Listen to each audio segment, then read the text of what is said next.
Hi dear student, मैं हरीश चंद्र यादव रसायन गंगा के यूट्यूब चैनल पर आप सभी लोगों का एक बार फिर से हार्दिक स्वागत है।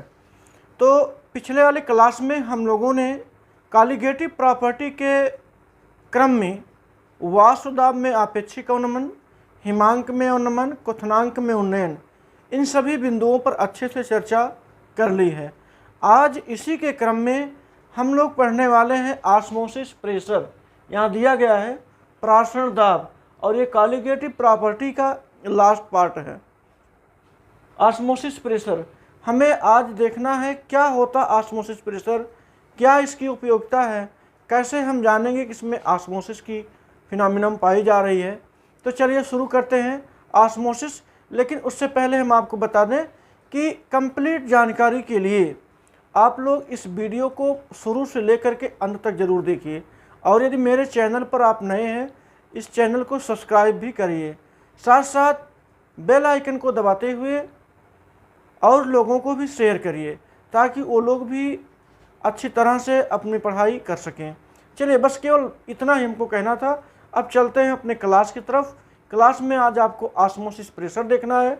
ऑस्मोसिस प्रेशर बताते चलें यह कॉलिगेटिव प्रॉपर्टी के अंतर्गत आता है। ऑस्मोसिस प्रेशर की घटनाएं हमारे दैनिक जीवन में देखने को मिलती हैं। जैसे एग्जाम्पल लें, एक ऐसे पात्र को उठाते हैं जिसमें हम भरे होते हैं चीनी का विलयन। यही एग्जाम्पल से आपको ऑस्मोसिस समझ में आएगा। भर देते हैं यहाँ पर चीनी C12H22O11। ये कंसनट्रेट फॉर्म में होना चाहिए, यानी कि सांद्र अवस्था में, मतलब गाढ़ा होना चाहिए। और एक ऐसे पात्र में हम दूसरे पात्र में, ये सेकेंड वाला पात्र हो गया, ये फर्स्ट पात्र है, इसमें केवल जल भर देते हैं।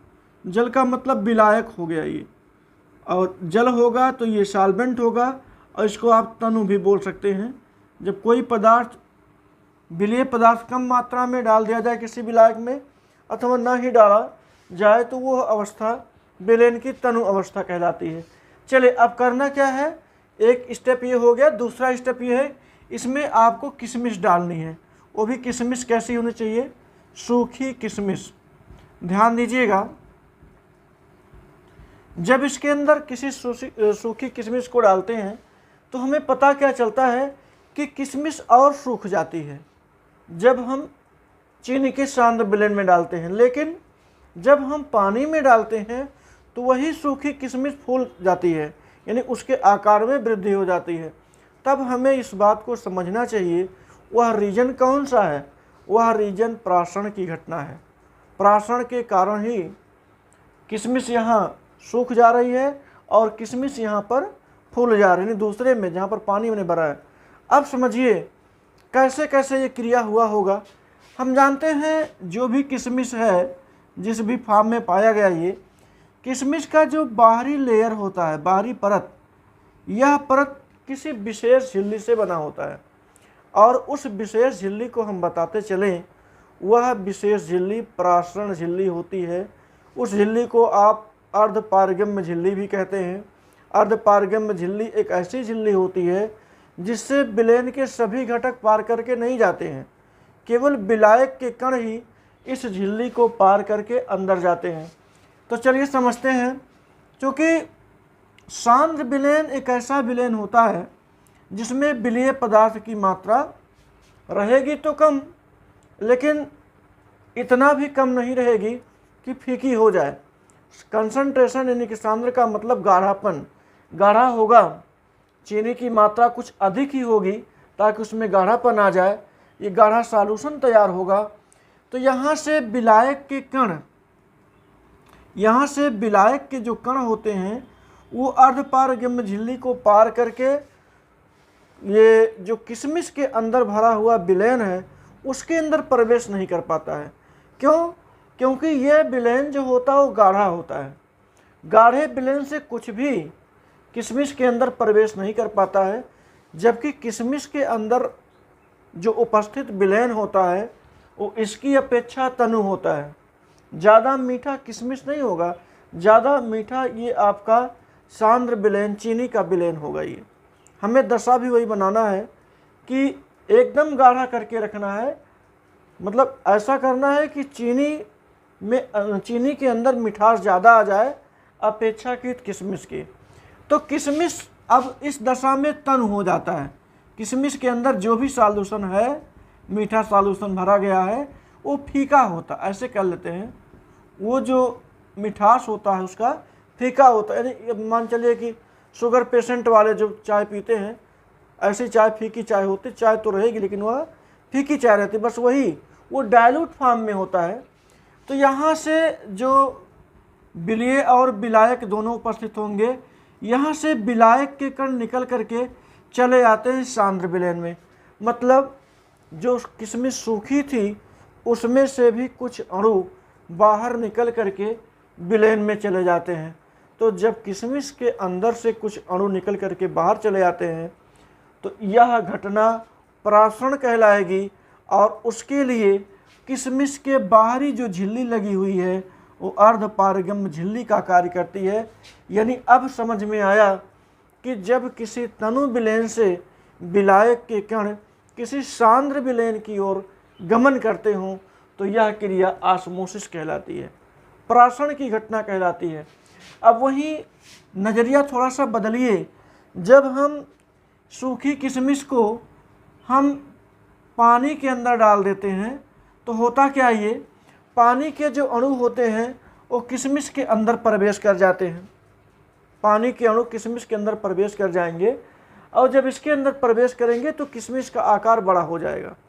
जो किशमिश पहले सूखी थी वह किशमिश अब अपने आकार में वृद्धि करके कुछ इस रूप में आ जाती है, यानी फूल जाती है। तो किशमिश का फूलना और किशमिश का सिकुड़ना ये दोनों ही प्रासरण की घटना पर आधारित है। और किशमिश के पास अपनी नेचुरल झिल्ली होती है। नेचुरल झिल्ली क्या होती है इसको बता दें हम कि प्रासरण क्रिया के लिए अनिवार्य क्या क्या होता है इसे जानिए। जिसे इसके लिए अनिवार्यता ये होती है कि एक झिल्ली का होना जरूरी होता है, जिसको हम बोलते हैं सेमी परमेबल मेम्ब्रेन।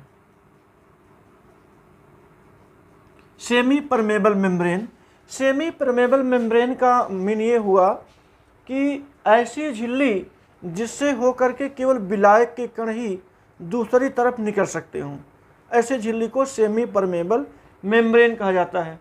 और ये सेमी परमेबल मेम्ब्रेन दो तरीके से हम प्राप्त कर सकते हैं, दो तरीके से इसको जान सकते हैं। यहाँ दो प्रकार का होता है।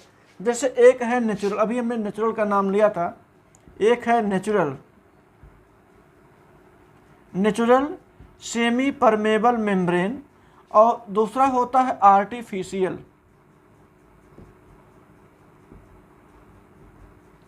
Artificial semi permeable membrane. क्या होता है ये दोनों? नेचुरल का मतलब हो गया जो प्राकृतिक रूप से किसी पदार्थ को प्राप्त हो। जैसे बात करें अंडे की जो झिल्ली होती है, लेयर होती है, वह भी सेमी परमेबल मेम्ब्रेन होती है, अर्धपारगम्य झिल्ली होती है।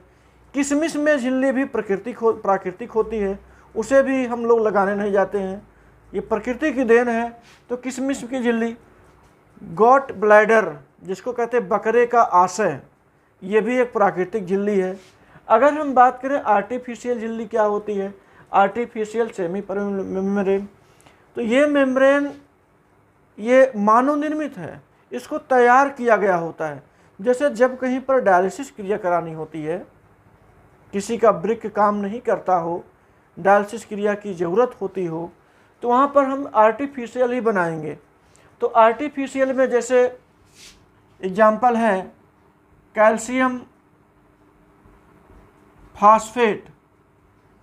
फास्फेट की भी झिल्ली तैयार की जाती है, फिनाल की भी झिल्ली तैयार की जाती है। फिनाल भी जो होता है एक प्रकार का आर्टिफिशियल सेमी परमेबल मेम्ब्रेन होता है। एक और है कॉपर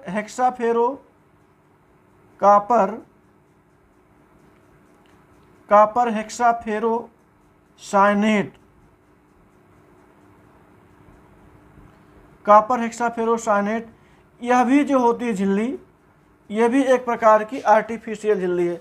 यानी ऐसे कहिए ऐसी अर्धपारगम्य झिल्ली जो मानव निर्मित हो, वो कृत्रिम या आर्टिफिशियल, और जो प्रकृति द्वारा प्रदत्त हो, ऐसी झिल्लियों को नेचुरल सेमी परमेबल मेम्ब्रेन कहा जाता है। इसका कार्य केवल यही है कि इससे होकर के केवल विलायक के कण दूसरी साइड में जा सकते हैं।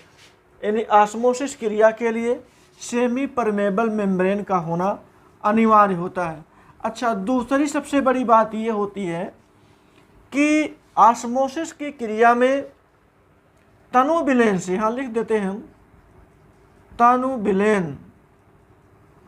तनुविलेन से विलायक के कण, इस बात को ध्यान देना है, ये प्रमुख तत्व है। तनुविलेन से विलायक के कण ही जाते हैं सांद्र विलेन की तरफ। ये दो बिंदु बहुत इम्पॉर्टेंट हैं। इसे संपन्न होने के लिए ऑस्मोसिस क्रिया, तनुविलेन से विलायक के कण कहाँ जाते हैं? सांद्र विलेन की तरफ। और दूसरा कि इसके लिए ऑस्मोसिस क्रिया के लिए कह सकते हैं कि अर्धपारगम्य झिल्ली का होना अनिवार्य होता है। ये दोनों क्रियाएं एक साथ होंगी, यानी तनुविलेन से जो विलायक के कण होंगे वो सांद्र विलेन की ओर तभी गमन करेंगे जब बीच में आप सेमी परमेबल मेम्ब्रेन लगा करके रखते हैं। तो चलिए, अब ये बात क्लियर हो गई कि क्या होता ऑस्मोसिस। अब इसमें ऑस्मोसिस प्रेशर पर हम लोग पहुँचते हैं। यही आपकी कॉलिगेटिव प्रॉपर्टी है, इसे हमें जानना है और इसी पर वेस्ट न्यूमेरिकल भी आते हैं। चलिए देखते हैं क्या होता ऑस्मोसिस प्रेशर, यहीं पर समझ लेते हैं। देखिए, जब तनुविलेन से विलायक के कण सेमी परमेबल मेम्ब्रेन के थ्रू किसी सांद्र विलेन में जाते हैं तो यह क्रिया तो ऑस्मोसिस तो होगी ही, ऑस्मोसिस क्रिया। लेकिन यदि इसे रोक दिया जाए, ध्यान दीजिएगा, यदि सेमी परमेबल मेम्ब्रेन के होते हुए भी इस क्रिया को किसी दाब के थ्रू रोक दिया जाए, परिभाषाएं कई हैं, कई प्रकार से इसे हम समझ सकते हैं, लेकिन इसमें से जो हम बता रहे हैं ये बहुत ही अच्छे से इसको समझ में आप लोग आ सकता है। जैसे सेमी परमेबल मेम्ब्रेन का होना अनिवार्य होता है और प्राशन क्रिया में इसका आवश्यकता भी है। यदि सेमी परमेबल मेम्ब्रेन से होकर जाने वाले विलायक के कणों को वहीं पर स्टॉप कर दिया जाए, और स्टॉप तभी होगा जब कोई प्रेशर देंगे, किसी प्रेशर के रीजन से ही स्टॉप होगा और वही प्रेशर ऑस्मोसिस प्रेशर कहलाता है।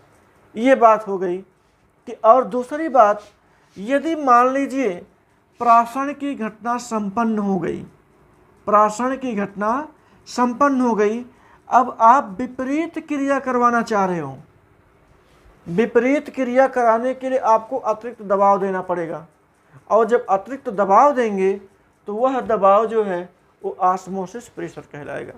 गाइज, आप बात समझ गए होंगे हम क्या कहना चाहते हैं।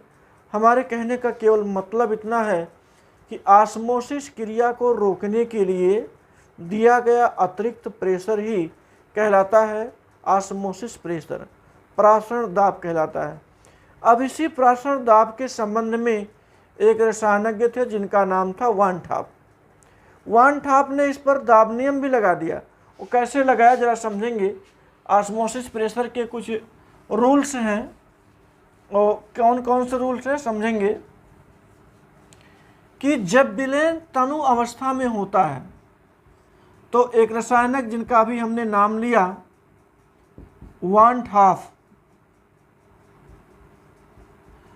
ठाप ने बताया कि विलेन जब तनु अवस्था में होता है तो गैसों की तरह बिहेव करने लगता है। मतलब जब किसी विलेन में विलेय की मात्रा एकदम कम हो तो इसका बिहेवियर कुछ इस तरह से होता है जैसे कोई गैस बिहेवियर करता है, और जब कोई गैस बिहेवियर करता है तो उस पर गैस ला लगता है, और जब गैस ला लगता है तो उसे हम समझने के लिए बायल और चार्ल्स के पास जाते हैं। बायल का नियम पढ़ते हैं, चार्ल्स का नियम पढ़ते हैं। बस उन्हीं नियमों के सहारे वान ठाप ने भी नियम प्रतिपादित किया, और यह बताते हुए कि जिस प्रकार से गैसें व्यवहार करती हैं उस पर गैस नियम लगाया जा सकता है, उसी प्रकार से जो तनु विलेन होते हैं वह भी गैसों की भांति ही व्यवहार करते हैं। तो इस पर भी गैसों का नियम लगाया जा सकता है, लेकिन वो गैसों का नाम ना देते हुए वो विलेन का नाम दे देते हैं।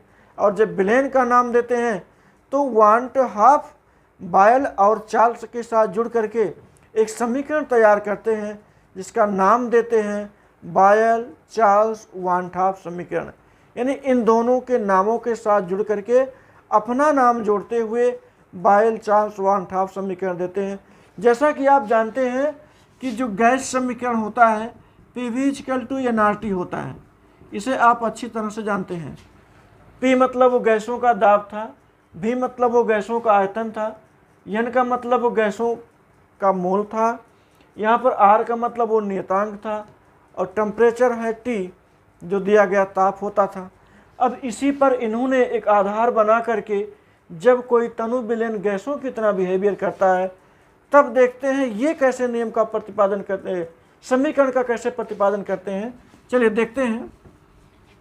ऑस्मोसिस प्रेशर में पहले हम समझेंगे बायल का पहला रूल। बायल का पहला रूल मतलब जो वांट हाफ के साथ जोड़ा गया तो हम सोचते हैं want half rule. Want half rule में हम पहला चलते हैं, नंबर 1, और ये संबंध रखेगा बायल से।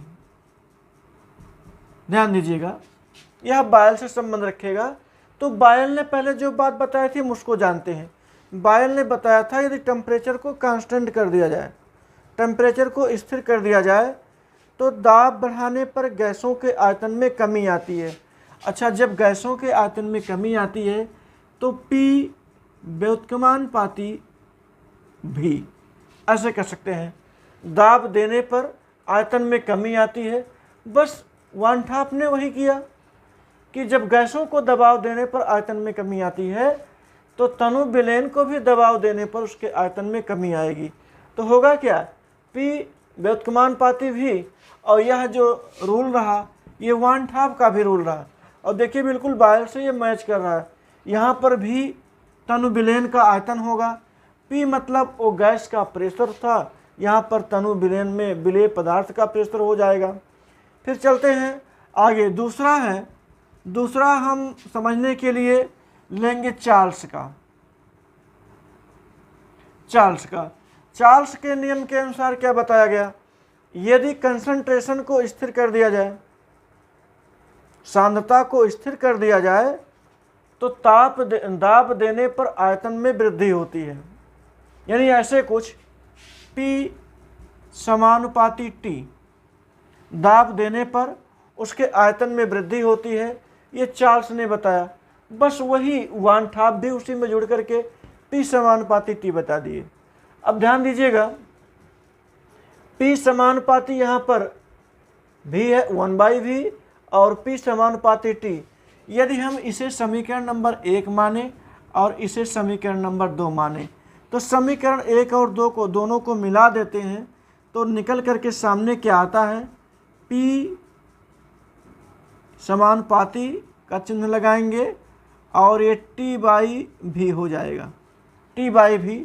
या हम इसको ऐसे भी लिख सकते हैं P समानुपाती 1/V इंटू यहाँ पर T।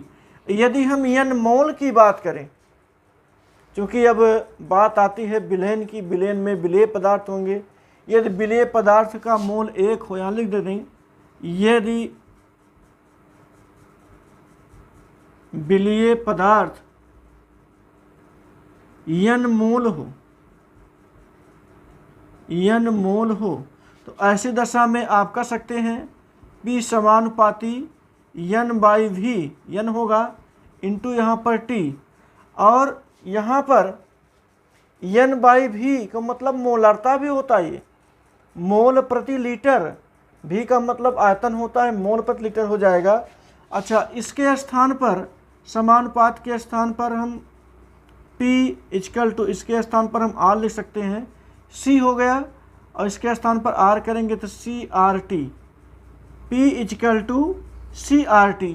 या ऐसा भी कर सकते हैं पी भी equal to N R T भी कर सकते हैं। यही समीकरण जो है कह सकते हैं इसका नाम बायल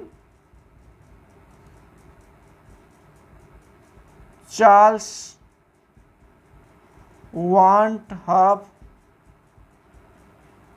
समीकरण के नाम से भी जाना जाता है। देखिए शुरुआत में जैसे हमने प्राप्त किया था गैस समीकरण P V equal to N R T, वही समीकरण इन्होंने भी प्राप्त कर दिया। क्योंकि हमने शुरू में बताया ये तनु विलयन को गैसों का रूप मान लेते हैं कि जैसे गैसें व्यवहार करती थी वैसे तनु विलयन भी व्यवहार करेगा।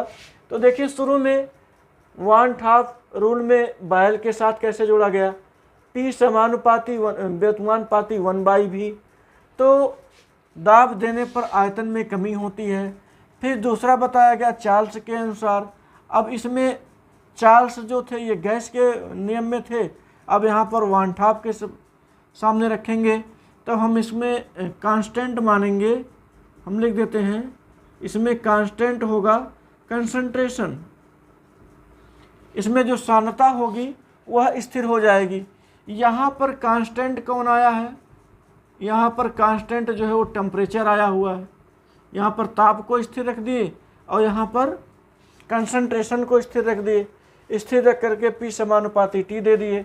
जब दोनों समीकरणों को हम मिलाएंगे, पहले समीकरण दूसरे समीकरण को, तो P समानुपाती T/v हो जाएगा।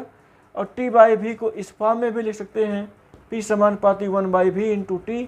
समानुपात का जब चिन्ह हटेगा तो आ जाएगा R। इसका वैल्यू होता है 0.0821 लीटर वायुमंडल पर डिग्री पर मोल या पर केल्विन पर मोल होकर के, चाहे केल्विन के रूप में रखें और चाहे इसको डिग्री सेल्सियस के रूप में रखते हैं, दोनों में चलेगा, बस उसी हिसाब से चेंजिंग करते रहेंगे। तो ये जो समीकरण प्राप्त हुआ है इसी समीकरण को हम बायल चार्ल्स वांट हाफ समीकरण कहते हैं। अब बात आती है इस समीकरण की उपयोगिता क्या है और इस समीकरण के या इनके नियम के लिमिटेशन क्या है। प्रासरण दाब में इन्होंने एक जो समीकरण दिया ये इसके संबंध में P V equal to N R T जो प्राप्त हुआ है, यहाँ देखेंगे P V equal to N R T जो प्राप्त हुआ है, इसमें पहले लिमिटेशन की बात करें। लिमिटेशन में ऐसे पदार्थ का प्रयोग करेंगे, इसमें ऐसा विलेय पदार्थ होना चाहिए जो अवाष्पशील हो। शुरू से पढ़ते हुए आ रहे हैं नॉन वोलेटाइल का काफ़ी यहाँ पर रोल है। तो यहाँ पर इन्होंने भी बताया कि जो विलेय पदार्थ होने वाला हो समीकरण में, जिसका भी रखने वाले हों हम, विलेय पदार्थ अवाष्पशील होना चाहिए।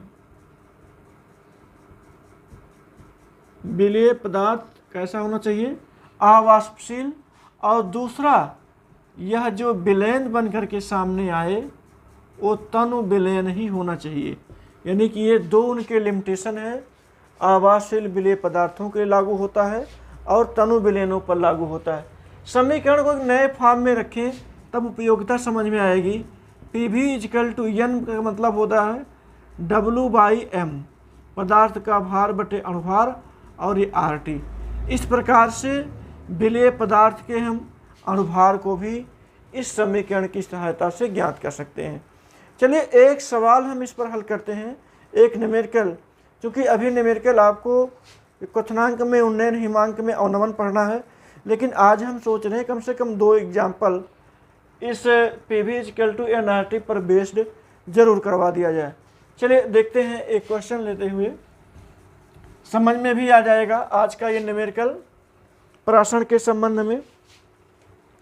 क्वेश्चन है कि 27 डिग्री सेल्सियस ताप पर यूरिया के m/10 विलयन का प्रासरण दाब ज्ञात कीजिए। यहाँ लिखा गया है 27 डिग्री सेल्सियस ताप पर, एक क्वेश्चन है 27 डिग्री सेल्सियस ताप पर m/10 यूरिया का प्रासरण दाब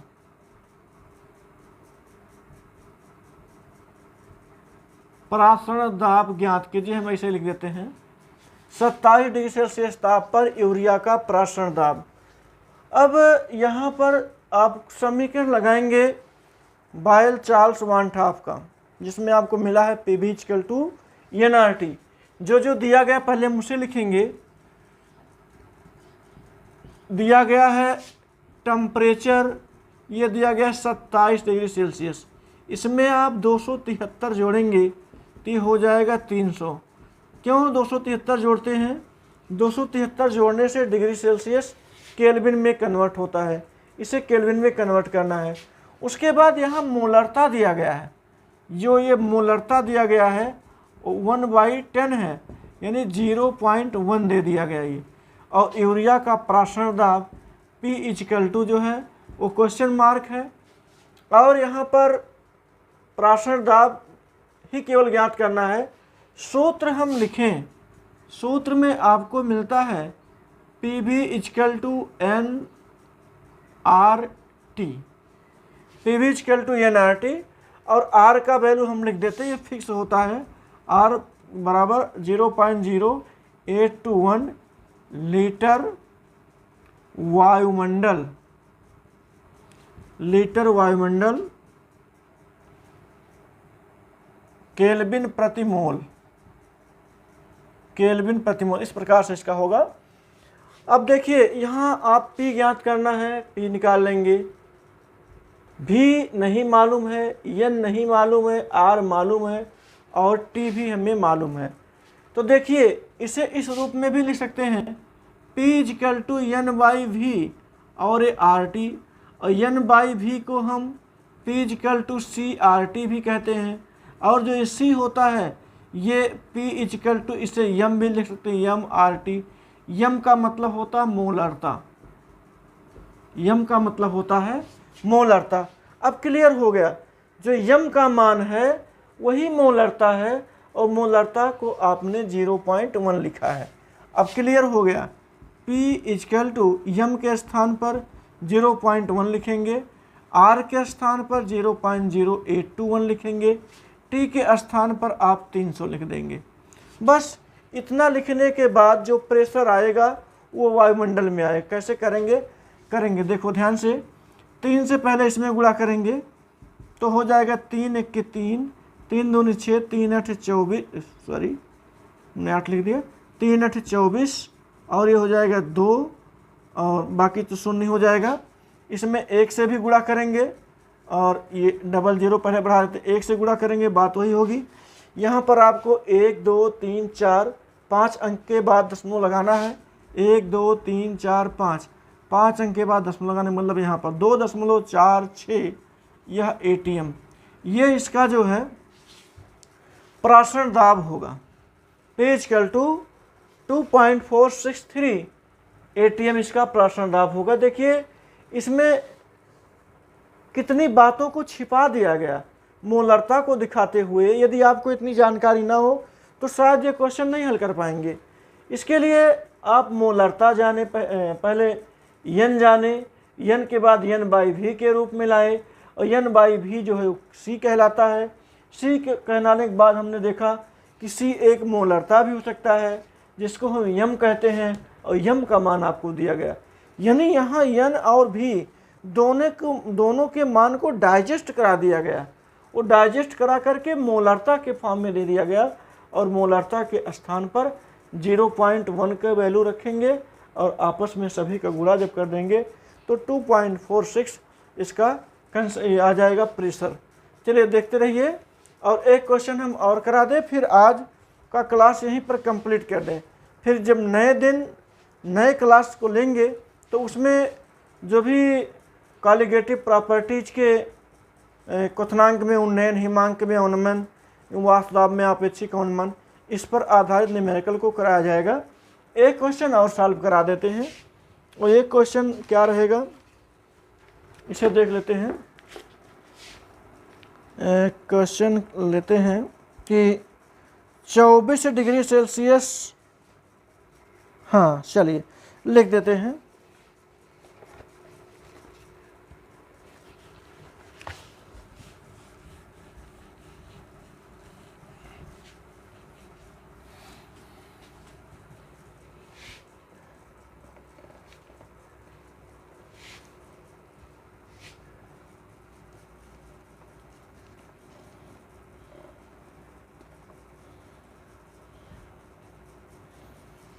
27 क्वेश्चन इसका बनेगा कि 27 डिग्री सेल्सियस ताप पर 27 डिग्री सेल्सियस ताप पर गन्ने की शक्कर के विलयन का, यहाँ लिखेंगे गन्ने की शक्कर के विलयन का, गन्ने की शक्कर के विलयन का प्राशर दाब,